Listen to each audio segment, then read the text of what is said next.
Thank you. Call to order the City Council meeting for the City of East Grand Forks for Tuesday, July 5th, 2022. Would City Clerk please call roll?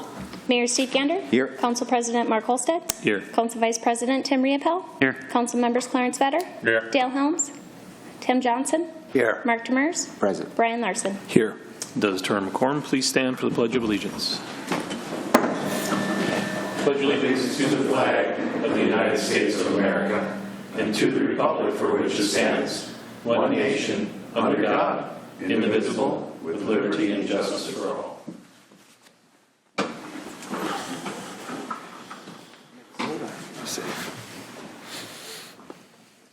Open forum and opportunity for members of the public to address City Council on items not on the current agenda. Items requiring council action may be referred to staff, boards, and commissions for research and future council agendas if appropriate. Does anybody here like to address the council at this time? I see none. Move on to approval of minutes for June 21st council meeting and June 28th work session.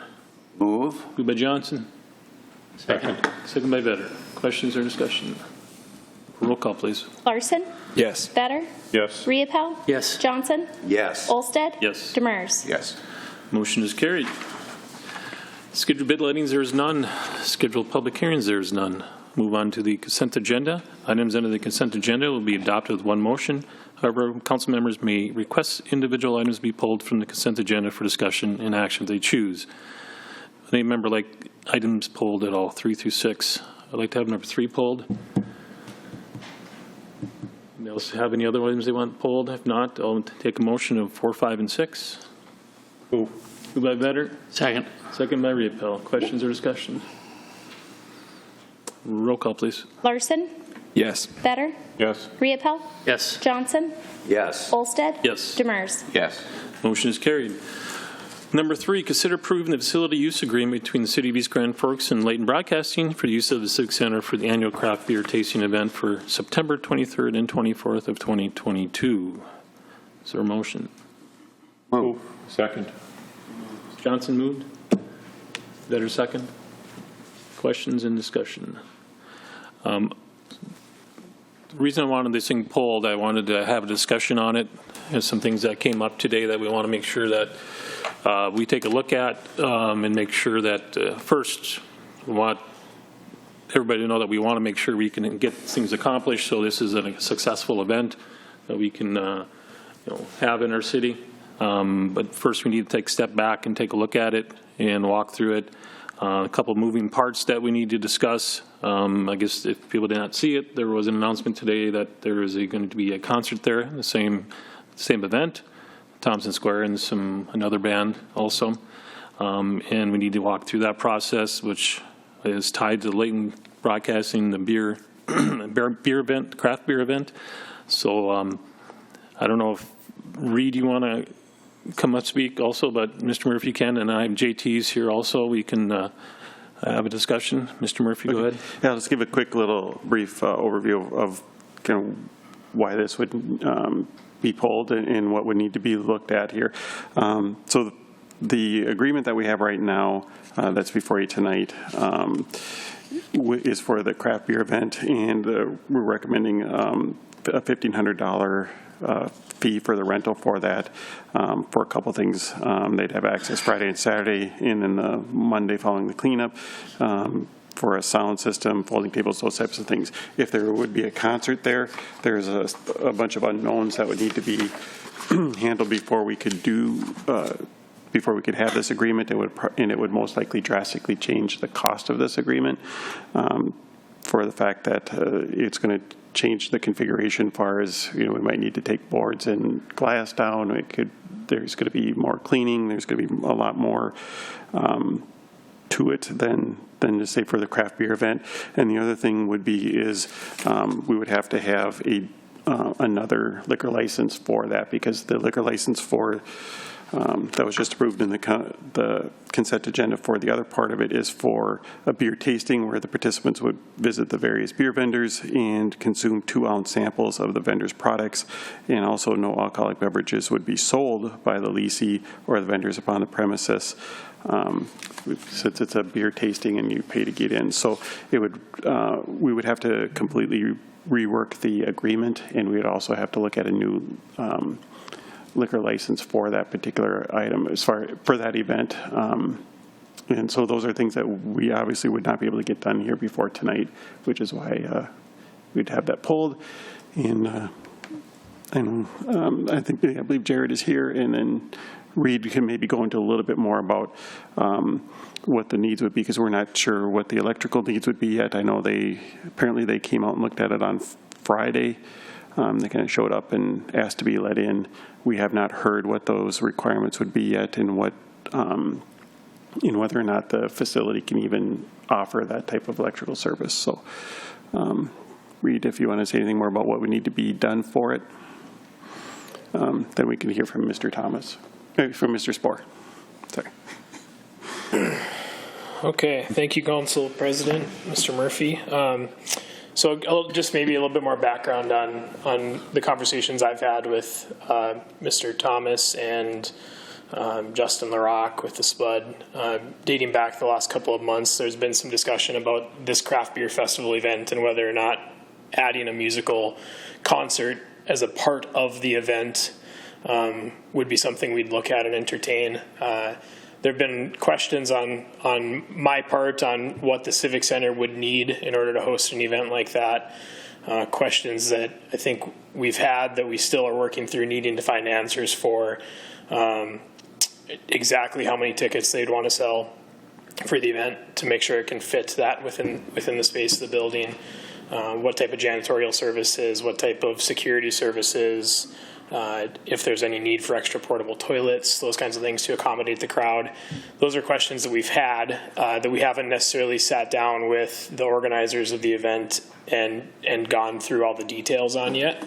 The general discussion between myself and the organizers has been that I think this is a good event for our community. It's certainly one that I think we want to see held, from my opinion, want to see held at the Civic Center, especially with the talk we've had about facility improvements and wanting to bring more of these types of events to town.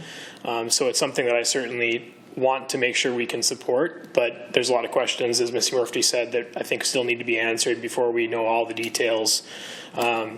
I was surprised today, as a lot of others were, to see an advertisement out there that tickets were going to start going on sale soon, because I don't feel like we have all of the questions answered yet for that. I'm confident that we'll be able to get those questions answered. I just don't think that they're answered as we sit here today. And I would like to see some of those questions answered before we say, yes, this is 100% for certain event that's going to happen this September in the Civic Center. And as Mr. Murphy said, depending upon the answers to some of those questions, whether it be janitorial or security or how many people are coming, that may affect what the rental rate is for the contract as it stands. With that said, I think that's just my general feeling is I'd certainly like to see those answers before we know exactly what we're getting into moving forward. One big piece of it that's been requested, I don't know if it's 100% a necessity as far as the event happening or not on Leighton Broadcasting's part, has been removing the glass from the hockey boards to make sure that the sound can travel through the Civic Center the way you'd want it to for a concert. It's certainly something that's done in other arenas across the region. It's not something that's happened at the Civic Center, so that's the last conversation that Mr. Thomas and I had, was just about the realities and the possibilities of something like that happening, what kind of undertaking it would take. That was shortly before I went on leave, and I haven't gotten all the answers that I want on that from talking to other arenas in the area even, and kind of what equipment they have and what kind of manpower it takes to be able to do that. So I'm still searching a little bit for some of those answers myself. All that said, I know JT will come up and talk to you, but I know that there's the business side of it for them too, and I'm certainly sensitive to that, to making sure that we want to make this work and have it be as successful as it can be for all parties involved. So that's any questions y'all have, I'll answer, but that's the background I have on it to date. Thinking of I did speak briefly today with Jared regarding timelines and stuff like that, so everybody's on the same page of what we're looking at. I know they have some obligations that they would have to take care of by the end of the month, and looking at this of bringing this back to a work session and then bringing it back on the 19th for another council meeting is kind of the timelines we're looking at. And I don't know if you know, if that's realistic, you know, but that's what we're looking at right now, to make sure that, you know, they can have the event as where they want it. And I think, as you said, and everybody else said, that, you know, we want to make sure that, you know, we can allow it to happen and help it happen. But I think those are the timelines that we're looking at to make sure that, you know, we get answers. I know that Jared will speak, and you know, he'll go over what his plan is and what he's going to do to make sure that we get our answers. So. Jared, if you want to come up, please.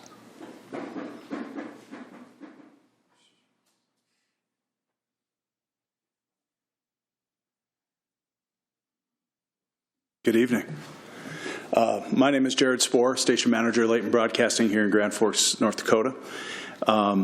We do and would like to have an event September the 24th at the East Grand Forks Civic Center. Over the past several years, we have had the Grand Craft Beer Tour in your venue. Reed's been very easy to work with, and things have gone off without a hitch. We'd like to have a few more people attend, but that's our problem, not yours. This year, we decided that we would like to kick it up a notch, so we started down the path of trying to secure an artist. We found a partner in Justin the Rock at Spud Jr. to help us with that. Justin, as you likely know, is responsible for the Rockin' Up North Fest and other various concerts that he does at his bar at various points during the year. Justin has contacts in the entertainment industry, and a relationship was born. Out of that came the booking of Thompson Square. Thompson Square is scheduled, the contracts are signed. The expectation is that we will be in the East Grand Forks Civic Center at the end of the month. My apologies to each and every one of you. We got out in front of our skis a little bit here. President Olsted referenced it when he said that we do have a financial obligation to meet with Thompson Square on July the 25th. That is why we were perhaps a little overzealous in the announcement of tickets and trying to sell them. The idea would be that the ticket sales or the ticket sales early on would cover our financial obligation for Thompson Square. We wouldn't have to dig into our pockets then to satisfy that obligation. So that was the premise, nothing nefarious intended. Again, I know from experience that elected officials in particular do not like to be surprised, and I apologize for that. That was never our intention. We hope to have this event many years into the future, and with that in mind, we need to have a strong relationship with this body in order to do that. So my hope is that we can continue to get off on a better foot and then grow this thing, and in the end have a great event for the East Grand Forks Civic Center, the community of East Grand Forks, and of course Layton Broadcasting and Spud Jr. There are some questions related to this event, which I completely understand. We did have an electrician go over to the venue on Friday. We did reach out to the Park and Rec Department. We did not hear back in our timeline, which I don't know if that's an excuse or not, but the idea was just to walk around the facility to get a feel for what you have in terms of power. What we're told by at least one electrician is that the power can be remedied, satisfied, fixed, altered to satisfy this event and get Thompson Square what they need in order to have their event. It can also be supplemented, I suppose, by a generator to get us through for the one night. In terms of cleanup, we espouse to leave the arena better than we found it. That's going to be the goal. We do and are working with different cleaning agencies, and we're just getting to the final stages of narrowing towards an agreement that everybody can live with. In terms of security, Mr. LaRocque tells me that he has what he refers to as a team of security people. If this requires additional supplemental security from, let's say, the East Grand Forks Police Department, we would certainly be helping offset any overtime costs or anything that would be put in front of us in terms of cost to the city of East Grand Forks. The idea here isn't for you folks to be paying anything. It is to just host an event. In terms of reworking of an agreement, I feel like we have an agreement. If you have to add hours to it, which means we add expense, we can talk about that, but I feel like we have an agreement. So with that, any questions, I'd be happy to I do. entertain them. Is there actually alcohol going to be sold? Yes. Then that would have to be modified from the very get-go because it says no alcohol. It's basically beer in that agreement, if you read through it. Well, let me correct myself then, Mr. Gulstead. It would be beer. There would be no rum and Coke or tequila shots or anything of that nature. It would just be beer. Okay. Thank you. Riepel? Just a reminder that we're not the owners of that facility. The people of East Grand Forks are. We're just stewards of it. Sure. And we just want to make sure things are running we're not making them pay out of their pockets for something like this. Yeah, and again, we want to be friends. I feel awful that you found out about this the way that you did. It was not my intention for this to go down this way. It was rather my intention to have all of our I's dotted and our T's crossed prior to going forward. But as referenced, we got about 3 weeks to get what we need. And, you know, I guess I moved ahead of process, and I do apologize for that. It won't happen again, I can promise you that.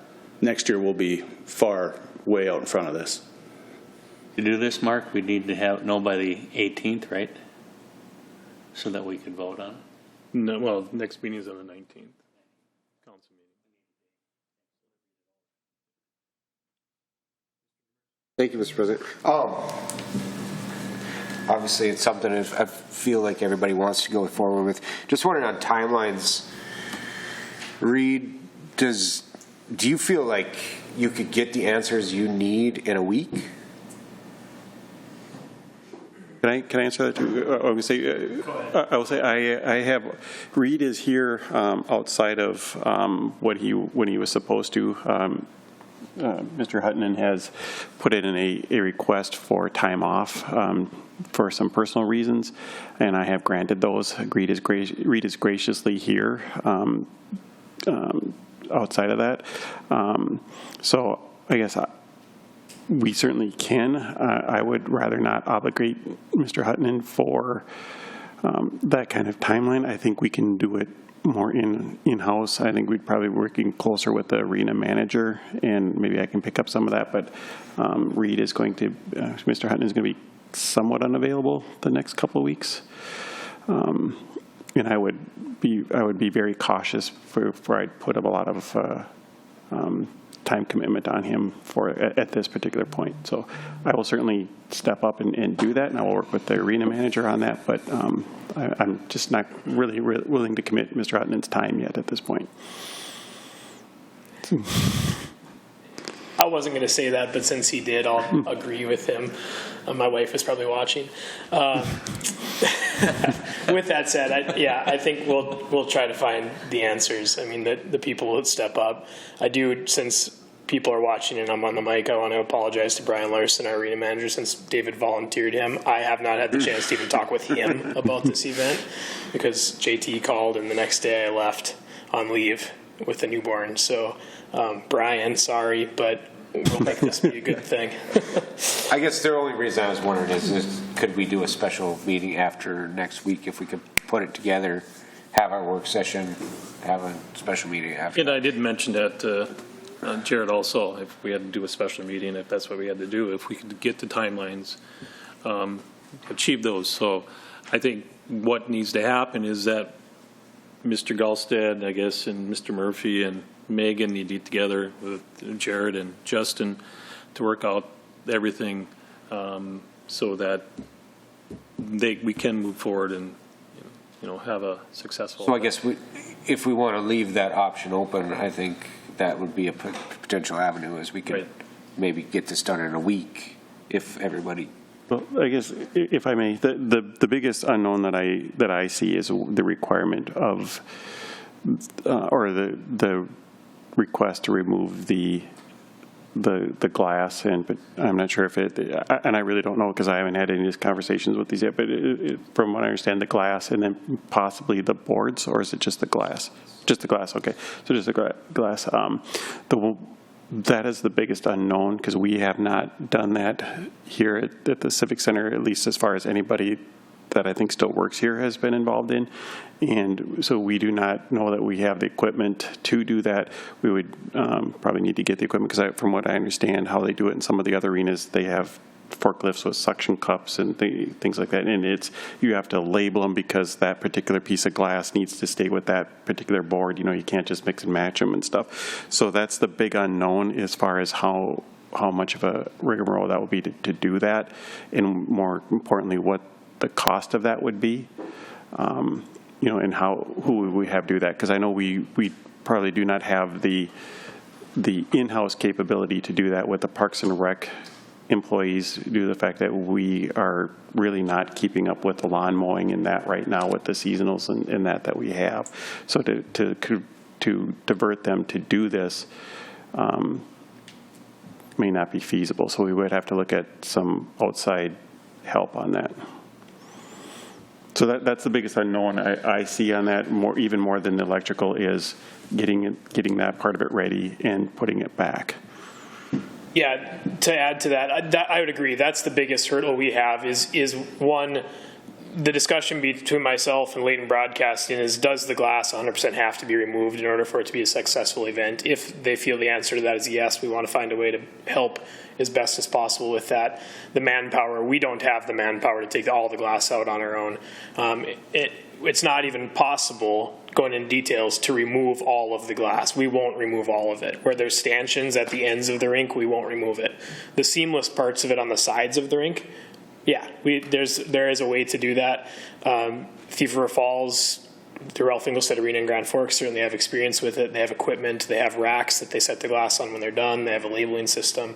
Thief River is the model that I would try to follow with this, is they have basically a manpower of hockey dads that they pay to come in and remove the glass, and they use it as a fundraiser for their youth hockey program. That's what JT and I have discussed as a possibility. We haven't discussed that at the Blue Line Club, but we've discussed maybe that's the option, is we ask the Blue Line Club to come in with manpower and some oversight and learn how to do it. That's the manpower piece of it. The equipment piece of it, we're probably looking at either, do we need to purchase things or do we need to borrow things from our neighbors and ask what we can borrow to make this work. JT in our conversations has committed to being willing to pay the Blue Line Club for that labor. If there's equipment that we need to, as he's referenced, he wants this to be able to be an annual event. Let's work together on the solutions to make it happen. That's fundraiser. Everything in a perfect little bubble. That's the way we hope this all goes. But those are a lot of questions that are in our minds. Just a technical thing. So if we break a piece of glass, can we replace that? Yes. Okay. Yes. It's more of the storage and the big. Yeah. Once it becomes, it's safe. It's how do you safely remove a piece of glass that's 10 feet tall? Right.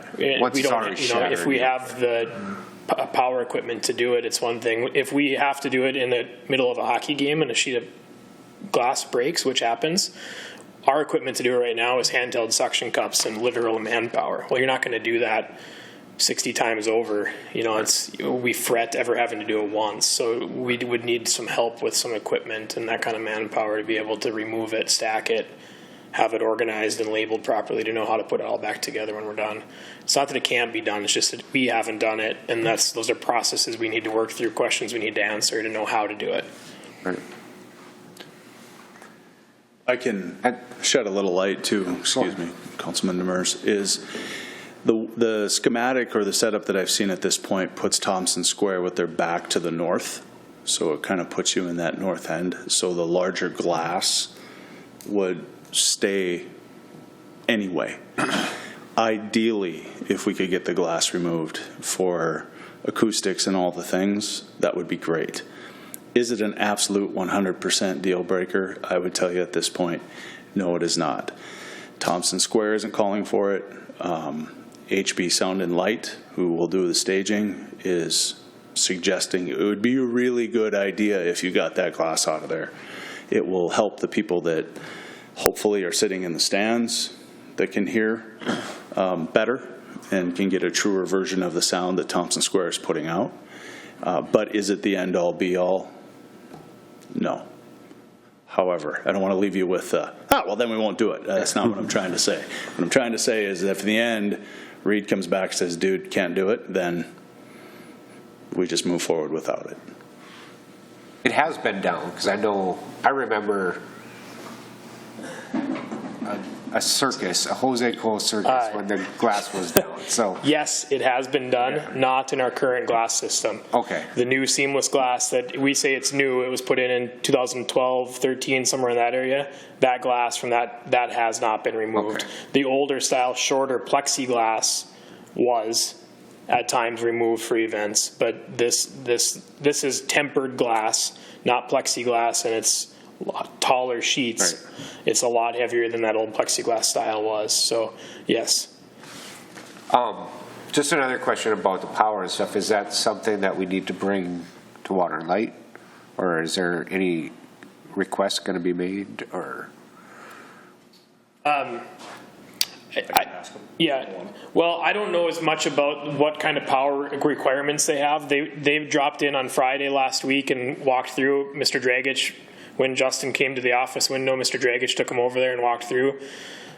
From what I gathered this morning in conversation, it was a quick, we'll just add a temporary panel here and we're good. Well, I don't know what that means necessarily. So it can Water and Light help or not? I don't know. Maybe, maybe not. I mean, we can explore it. I just know we have a meeting tomorrow morning, so. I would say Other with than the that, understanding that we're going to hopefully do this several years into the future, if what it requires is putting something permanent in there, we'd be willing to entertain that. A panel and a generator gives me less confidence than an actual electrician putting 240 volts of power into your building that's needed to pull this thing off. So they do have very specific requirements. Bands of this nature do. And if you're going to, or the thought is that you might want to do more of these in the future, it'd behoove all of us to just put the panel in and be done with it. I guess just a quick, maybe a call to make sure that if there's anything that they need from the power company, let us know by tomorrow morning or whatever, and we can at least talk about it so we can get it. Yeah, Justin accompanied a gentleman from Royal Electric over there who's a certified electrician who said that, if we just put a panel in, it would be fine and would get us through. The decision, I think, is do we just want to get us through, or is this something that we're going to be doing, every year for the next how many ever years? That's it. Mr. Mayor. JT, thanks for coming. And the Missed way you in you the dunk opened this tank up, over the Mr. weekend, President, Mayor. Yeah, good to have you here. Yeah. Mr. President, the way you opened up this item to say we want it to be a good event, right? We want it to be seamless. We want it to be exactly what you intend for it to be. Nothing worse than having a band in here and a beer tasting opportunity and not have it be the very best it can be. This matches up with all of our goals for our Civic Center to expand the use of that and to use that venue to its highest use. We're going to bring in hopefully baseball into that complex more and more, not to mention just full utilization of it inside. And honestly, there's a learning curve. Anytime you have an event like this that's growing, it's a kind of growing pains also, and there's a learning curve on all parties. And the fact is, you guys, I think, are willing to come in and do it right. We're going to have to do a little bit of a scramble and then set it up right for the coming year. But it's also going to benefit anyone else who's going to come in and utilize the venue for anything like this. And that is our goal. And I think, to your point also, Mr. Riopel, to be good stewards of that facility, to have it used as much as possible at a small and reasonable profit to the city, because it's the people's asset. Sure. That's going to be great. And knowing you as I do, I know it'll be done well. Well, thank you. Yeah, thanks. Thank you, sir. Mr. Larson. Yeah, just a question for Mr. Spohr. Some of the timelines that have been tossed out, if this motion was not to pass, we were, potentially to discuss it at the next work session and then come and talk about the next meeting or potentially a special meeting. How do some of those timelines align with some of the financial commitments that have been made? Well, we're in on Thompson Square. So, we're bringing Thompson Square to East Grand Forks, whether it's East Grand Forks Civic Center or Mark Demers' front lawn. Yeah. I mean, I think my neighbors would say. they're coming. So, I mean, we would, just at first blush and without visiting with Justin at all, my spidey senses tell me that assuming we have a good weather day, that would likely end up, we'd be back in front of you asking for permission to use the parking lot across from his bar, and we'd likely try to put Thompson Square in there and hope for a good weather day if it didn't pan out. In terms of how I approach this going forward is it's approved until it's not. I mean, I don't know how else to behave at this point. Again, with my sincerest apologies that this is out of order. It's not how we like to do business or intend to do so. So again, I apologize for that. But so if it does, if it's not approved tonight, but it's approved in the next week or so through the process and all the questions are answered, everything still unfolds as you'd like it to, from what I hear. Yeah, we're a little bit behind the 8 ball where we'd like to be, but the big thing for us at this juncture is selling a few tickets. It wouldn't be ideal if, just kidding, not the Civic Center, you got to go here instead, but we would deal with that if this were not to, if you weren't comfortable with moving forward. Thank you. Murphy. Great. Thank you. I guess on that note, as far as I believe what the motion before the council tonight is, there's a motion and a second, I believe, for approval for this. So with that being said, I would recommend that the council table this until we know what changes we have to make to this particular document.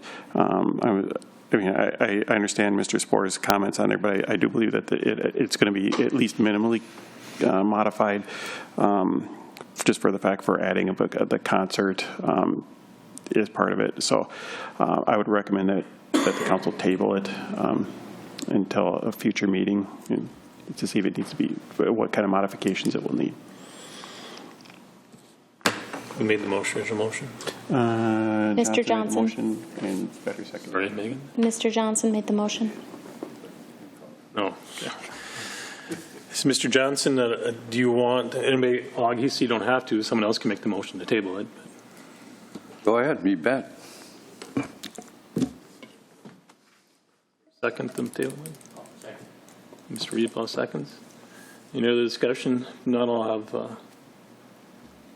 do we even have to get a voting approval to tabling it? Yeah. For tabling, for a motion for table, it does not, actually, there's not supposed to be really any discussion for tabling it. They're just supposed to go to the vote, and it requires a vote. Okay. Megan? Larson? Yes. Vetter? Yes. Riepel? Yes. Johnson? Yes. Olsted? Yes. Demers? Yes. Motion is granted to table. Thank you, sir.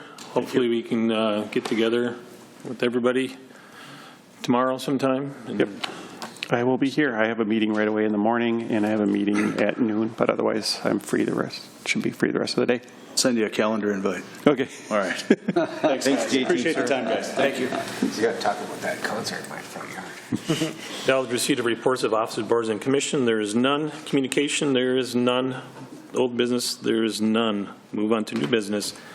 Consider adopting Resolution 22-07-49, approving the 2022 update to the CAT Title VI and Limited English Proficiency Plan, which is subject to Federal Transit Administration review and approval. Move. Moved by Demers. Second. Second by Johnson. Questions or discussion?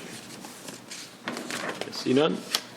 Roll call, please. Clark. Or do you have something, Nancy? Yeah, I just wanted to. I just wanted to verify that I did get the 3 languages that you had requested. Yes, and that we do have other cards available as well. We get them from Global Friends when we do get different groups of immigrants that come in. So, Thank you. you're welcome. Megan, roll call, please. Larson? Yes. Vetter? Yes. Riepel? Yes. Johnson?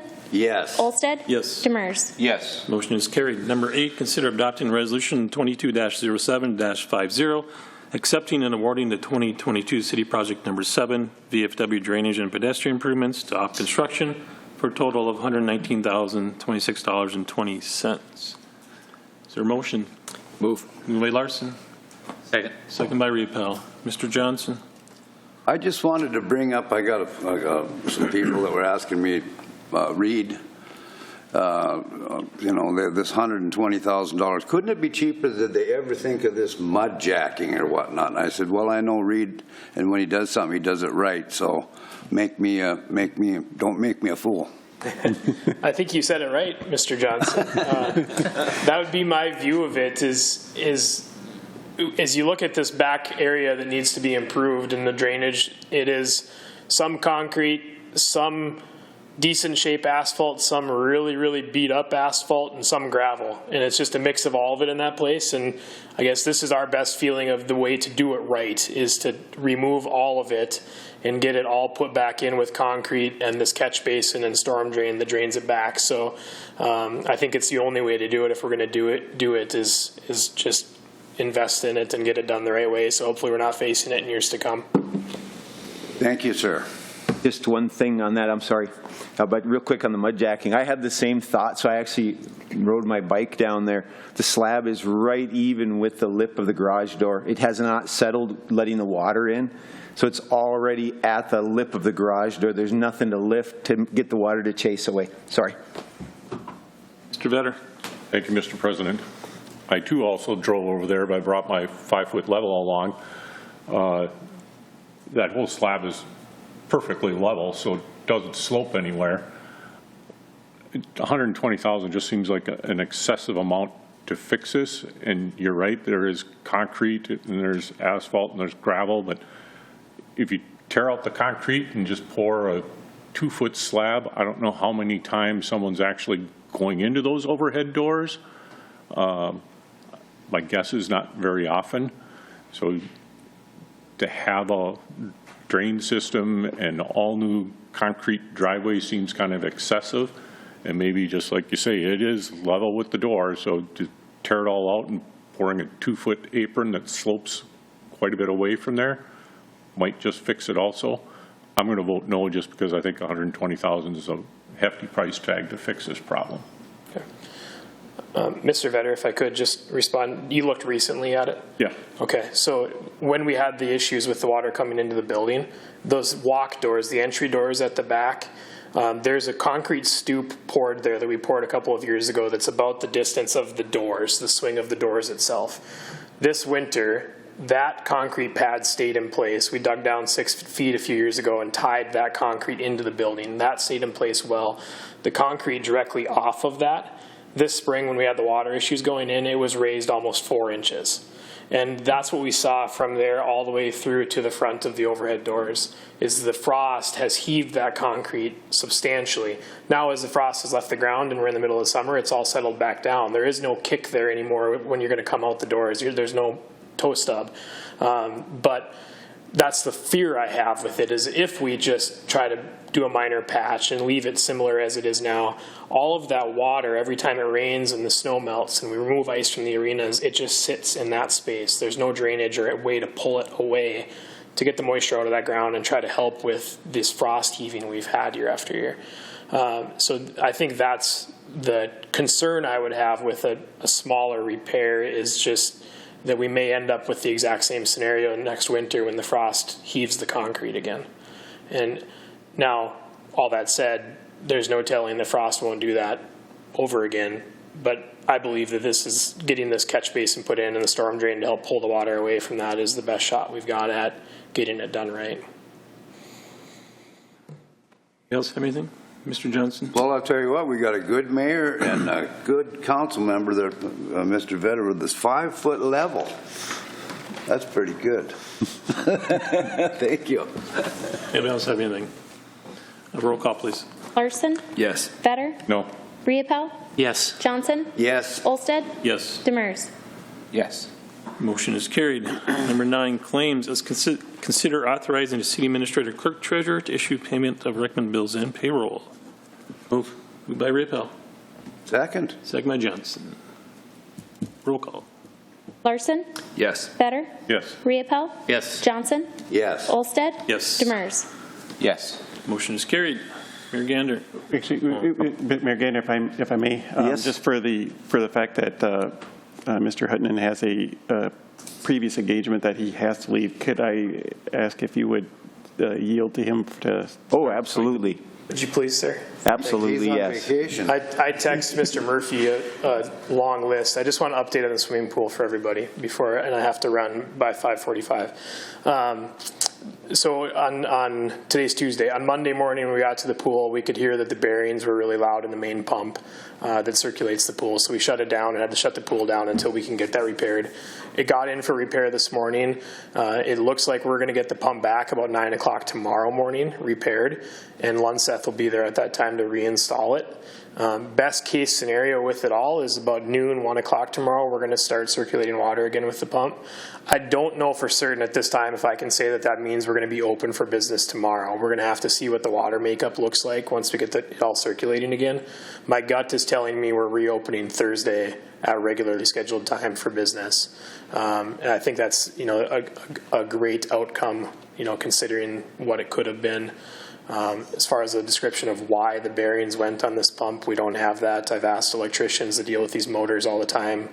It's running 24 hours a day in a high heat area in that little pump house. And they, unfortunately, for lack of a better explanation, they just said, unfortunately, it happens sometimes. And it seems to happen to their pool more often than other places. So that's the update I have, is hopefully maybe late tomorrow afternoon we can open for a short period. Otherwise, it'll be Thursday regularly scheduled is our plan. Thank you, sir. All right, thank you. Mayor Gander. Thanks, Mr. President. This Monday at 6:30, there will be a joint meeting of the Grand Forks City Council and our City Council. It will be over there in Grand Forks, and it will be for the purpose of discussing South End bridges. And if cool heads and common sense prevail, we'll take a step toward a couple of bridges on the south end of our community in our lifetime. Going to be a few steps in the process, but I do anticipate a productive meeting. I think we'll all operate in good faith and, again, trying to make progress toward that objective. Secondly, just still in the aftermath and thinking of Independence Day, over the last year I've had occasion to study American history, especially from the time of Columbus' arrival and then especially the westward advance across this country. And as you look at every step, every battle, every effort that went into securing the real estate and the governance that's taken place in our country, pretty amazing that we are where we are and the freedoms that we have. And I think I've heard somewhere that in the New York Harbor, alongside the Statue of Liberty, there should be a statue of responsibility, just to remind us to use our freedom wisely. And each one of us can decide what that looks like. What does that look like to use our freedom wisely? But I'm pretty sure it means to be considerate of other people, mindful of their situation, and also to help in any way that we can. So that's my challenge for the coming year, coming out of Independence Day, is be grateful for what we have and use that freedom as responsibly, as wisely, as helpfully as you can. Thanks. Vetter. I don't have anything, thank you. Mr. Riepel. Nothing. Mr. Johnson. I thank the mayor for this statement. As a former draft, that was tough, but it was worthwhile, and I appreciate America. Thank you. Mr. Demers. Nothing tonight, thank you. Mr. Larson. Nothing tonight, thank you. Mr. Murphy. I just have one item. We did have the time to expire for submittal for proposals for the RFP for the bridge consultant for putting the process together. We did receive 3 proposals. So I've started to review those. And again, it'll be a joint process between the City of Grand Forks and us for the review to that and to make a recommendation. And we will be meeting tomorrow morning about that as well. So hopefully we'll get the recommendation from the Grand Forks Council, who will be their reps, and we'll get started on that. So that's all I have. Mr. Gulstead. Nothing at this time. Thank you. Anything from the department heads? I see none. Entertain a motion to adjourn. Move. Moved by Johnson. Second. Second by Larson. All in favor, say aye. Aye. Opposed, same sign. Motion is carried. Means adjourned.